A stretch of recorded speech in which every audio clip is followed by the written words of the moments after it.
बिस्मिल्लाहिर्रहमानिर्रहीम। पैंचा ने कैदों नूं दिलासा देना। हजूर वारिस शाह पातशाह फरमाते ने, पैंचा आखिया कैदों नूं सबर कर तू,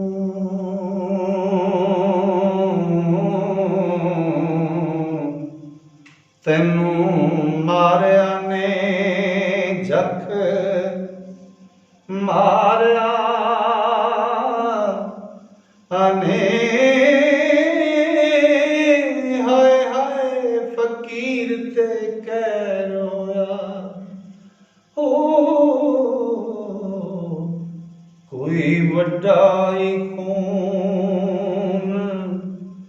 गुजारिया ने,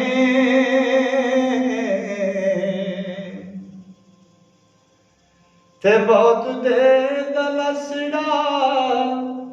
अपूंज अखी,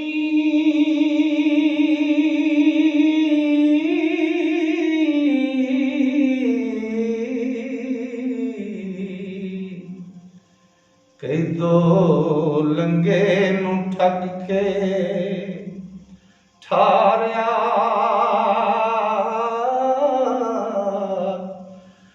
ने,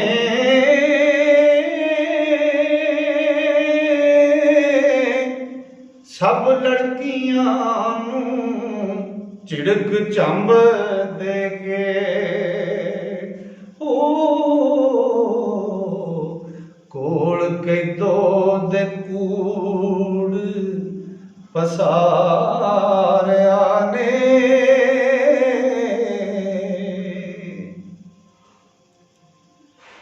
तेरी चुगी नूं फेर बना दसा,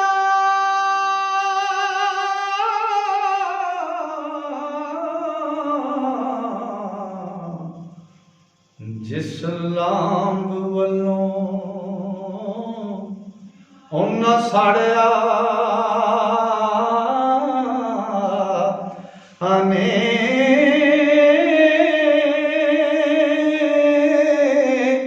तैनू पोस्त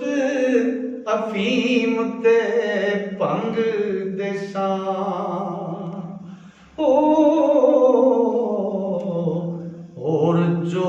कुछ चा वगाड़िया ने,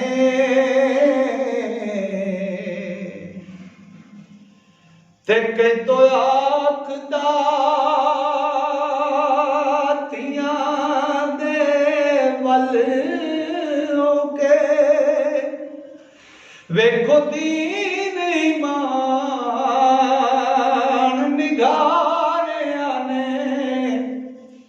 वारिस अन्ना राजा ते बिदात नगरी, झूठा दे दलसड़ा मारिया ने,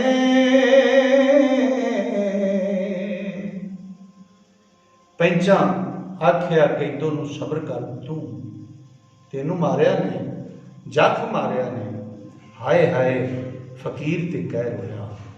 कोई वड्डा ही खून गुजारिया ने, बहुत दे दलासड़े पूंज अखी कैदो लंगे नूं ठग के मारिया ने, सबो लड़कियां नूं झिड़क जंब दे के कोल कैदो दे कूड़ पसारिया ने, तेरी झुग्गी नूं फेर बना देसां, जिहड़ी लांभ वल्लों उन्हां साड़िया ने, तेनू पोस्त अफीम ते भंग देसां, होर जो कुछ चाह वगाड़िया ने, कैदो आखदा धीआं दे वल हो के, वेखो दीन ईमान निगारिया ने, वारिस अन्ना राजा ते बेदाद नगरी, झूठा दे दलासड़ा मारिया ने। दोस्तों, हजूर वारिस शाह का मुकम्मल कलाम मैं अपने इस चैनल पर तुहाडी नज़र कर रहा। तो जिहड़े दोस्त